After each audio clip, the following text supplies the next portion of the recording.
Oh, hi. I'm Bicing Billingsley from Camp Lost Hope, and I guess I'm inviting the rest of you campers from Camp Co to game night for tonight.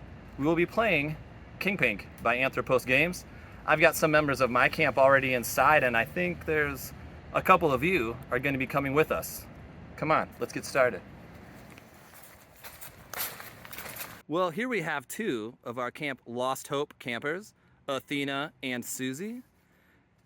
And then I suppose you two are from Camp Co. Could you tell us who you are? I'm Dave. I'm Stony Chisholm Rex.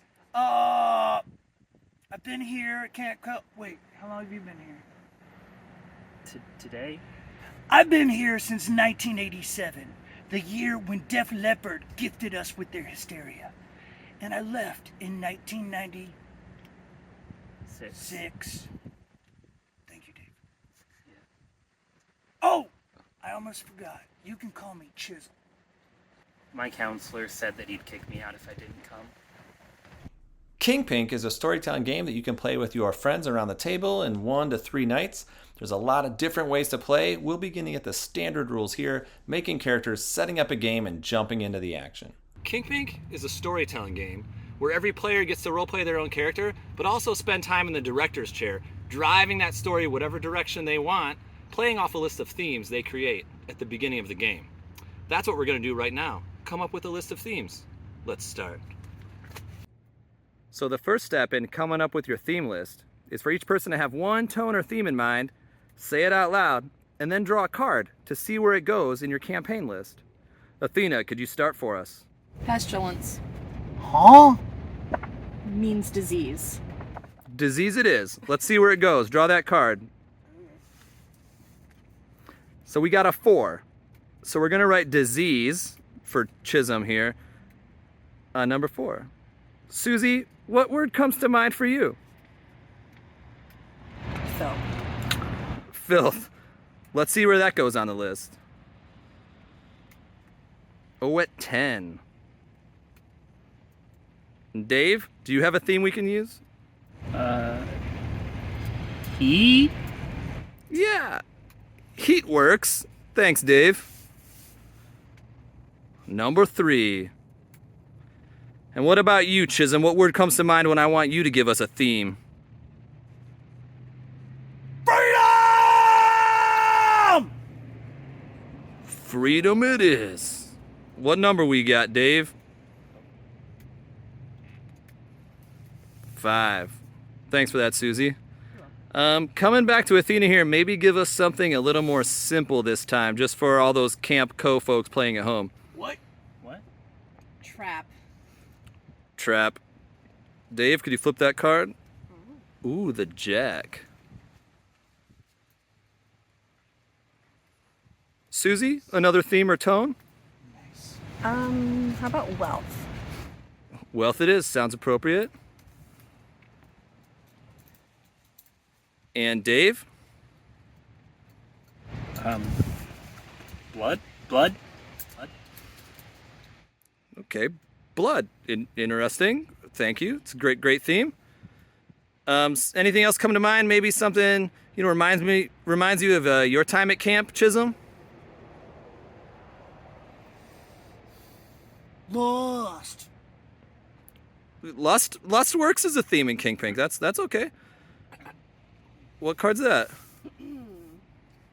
Excellent. The King. That'll be the most important theme of the game. Thanks, Chisholm. And we've just got a few left. Athena, what about another theme from you? Charm. Ooh, charm. I like that. Nice one. Number 9. And Susie, one more theme. How about water? Water. Perfect. Number 8. And Dave, our last theme for the campaign. Bones? Okay. Dave, are you okay? Oh. Every player in the game of Kingpink needs one suit from a regular deck of playing cards. That's all you need to play. That'll be 13 cards that each person can have. If you've got more than 4 players, you can grab another deck of cards. It doesn't really matter if 2 players have the same suit, like hearts or diamonds, as long as both cards look different and you can tell them apart. There's actually a version of Kingpink in the back of the book called Slashaway Camp. It's a way you can play the game slightly different from the default rules that lets you be counselors at a horror camp, kind of just like Camp Co right now. You'll play the game differently, the game ends differently, but we will not be doing that variant today. We're going to stick to those default rules, so while you can check out Slashaway Camp in the back of the book, and while we are going to call our session Slashaway Camp today, it's just the default rules you're going to see. So after coming up with that theme list, we create the world for our campaign. We've decided on Slashaway Camp. You know, maybe something just like the camp you and I are at right now. We also have to come up with a doom for the campaign.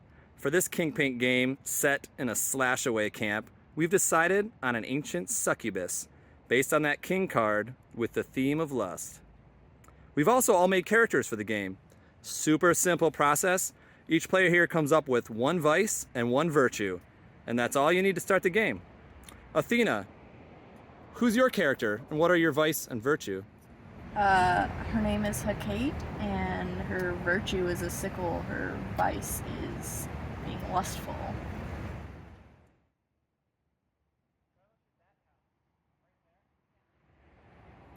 Okay. Susie, what about your character? Her name is Carrie. Her virtue is night vision, and her vice, weak ankles. Oh, weak ankles. Dave, how about the character you'll be role-playing today? His name is Dave. Daniel. Okay. What about your vice and virtue for this fictional character named Daniel? Well, his virtue is he's super fast. His vice is he's maybe scared of a lot, everything. Okay, that's a great character for you to come up with and then role play as. Dave, great job. And Chisholm, who will you be role playing today?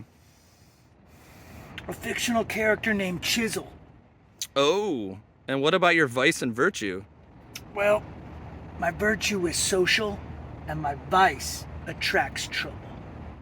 Perfect. Let's jump into the game.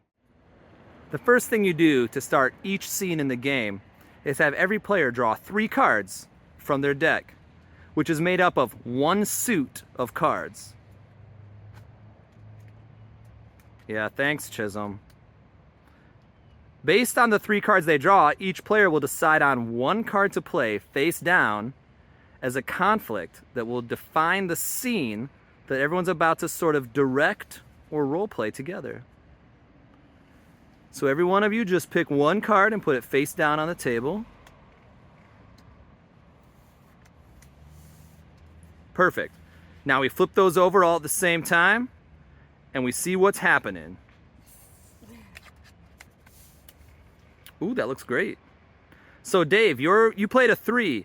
Give us a problem that relates to the theme of heat that comes up in this scene.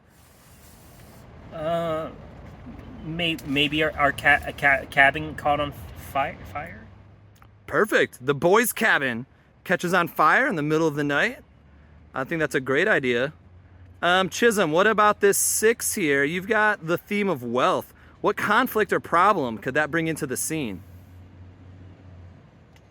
I hate to think about it, but if someone stole my watch, it would be game over.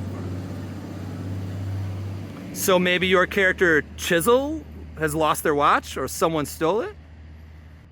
No one could ever do that. But it's a story game, so let's just pretend. Okay. Okay. So there's a fire in the boys' cabin, and when these boys wake up to run outside, Chisel notices that his watch is missing or has been stolen. That could never happen. Right, we've noted that. It could never happen, but for the fictional character of Chisel, maybe someone stole his watch. Athena? Oh, we're moving on to me.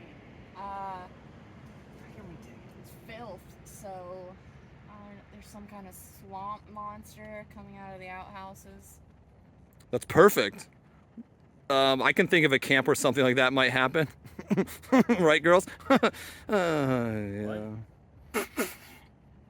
Susie, Well, What- it looks like I have water, and my character Carrie.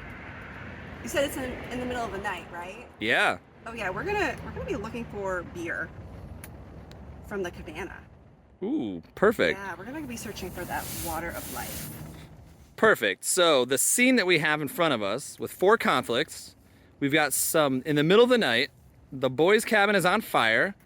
As the boys rush out, we notice that someone has stolen Chisel's watch, and we can figure out what's happened with that. We've also got this latrine swamp monster who's somehow existing on the edge of camp. We'll investigate that as we go. And we have a bunch of girls from the girls' cabin, led by Carrie, trying to steal some beer from that cabana. Each player will have 2 cards left in their hand, and they will play one of those cards on one of the conflicts that was created at the beginning of the scene. There are 2 rules you must observe when it comes to playing your card. You have to play the card according to suit, which means you cannot play on your own suit. And you have to play a card that is equal to or higher than the highest card on the stack that you'll be addressing. And once you've played those cards face down, you then reveal them all at the same time. And then each player who is able to play a card will add a small bit to the story based on the theme of the card that they played. So Susie played a 3 on the conflict of the boys' cabin being on fire.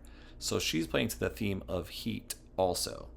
Susie decided that maybe some of the campers had heat suits or knew where there were these firefighter suits that they could put on. So she adds to the story a bunch of boys in the cabin running and finding these suits and starting to fight the blaze that's running in their cabin. Now, this isn't her character role-playing at all. She's just adding a bit to the story from that director's chair. Dave played a 7, the theme of bones, on the conflict of Chisel's watch going missing. Dave decides that maybe whoever took that watch took it because it fit their wrist so well, and that their bones might be the clue to figuring out who it was, just playing on the size of their wrist. Chisholm plays a king, the theme of lust, on the conflict about that filthy muckman. So Chisholm decides that maybe that filthy muckman is looking for love or somehow attracted to the lust that's going on at camp. Athena plays the jack, playing on that trap theme for Carrie and all her friends trying to steal some beer. So that's a pretty obvious one, and Athena narrates how maybe the counselors set up some traps to keep the kids from stealing their beer. And the group spends a little bit of time just sort of role-playing what might happen with Carrie and her friends as they're trying to get some beer and run into some tripwires or some booby traps or some paint buckets on strings or something like that. Now, whoever played a high card on one of those conflicts gets to draw a card. So in the case of that last round, then everyone got to play a card on a different stack, so everyone gets to draw a card. So now folks are going to have 2 cards in their hands again, and they can pick one of those to play again on that stack. So now adding to the story that's just been developed.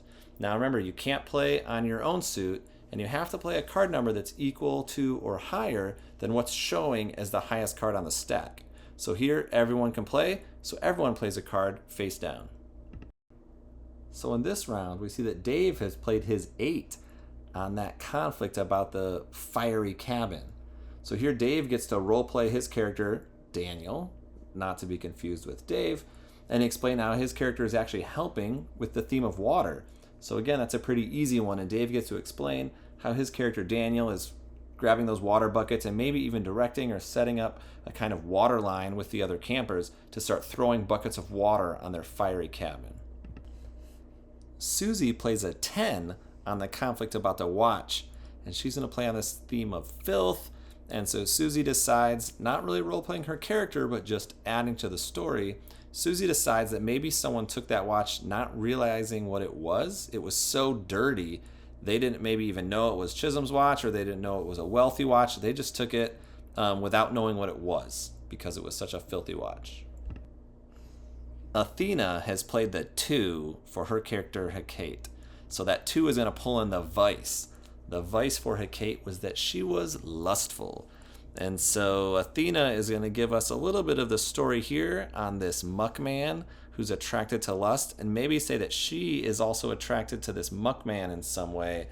And she narrates a long scene, role plays a little bit, gets a little thespian, a little goth on us, and she explains how her character is actually absorbed into that muckman who's sort of lurking on the edges of camp. Takes a little while, everyone has a great time.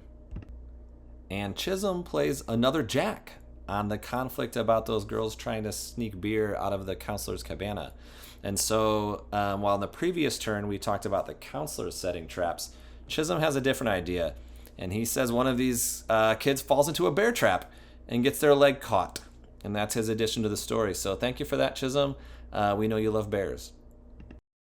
So in that last round, when Athena played her 2, her vice for the character, we actually have to tuck that card in the bottom of the stack. That card's not going to count for that conflict. It's going to count against it. So now we put that card face down earlier in the stack, and you can see here that we have 3 characters or 3 players who are able to put cards down. If you cannot play a card in the round, you just pass. You don't get to play that card. If you have a card that you can play, even if it's that 2, you have to play it. But if not, just sit tight. You might get to come in later because, again, you're playing according to suit and when you need a higher number. So it could be that you just can't play on your own suit, but you'll be able to jump in later in the game. Here you can see we've got 3 players that have played, and so let's jump in and see what happens in this scene. So we reveal these cards, and it looks like Athena played a queen on the conflict of the watch. And so here she just adds another little detail saying this is on the theme of blood. And Athena is saying, well, maybe this person stole the watch because they recognize it as a watch that belongs to their family. Maybe it was some kind of engraving on it, or they recognize it as something that belonged to one of their ancestors. And they're like, how did this Chisel character get my family's watch?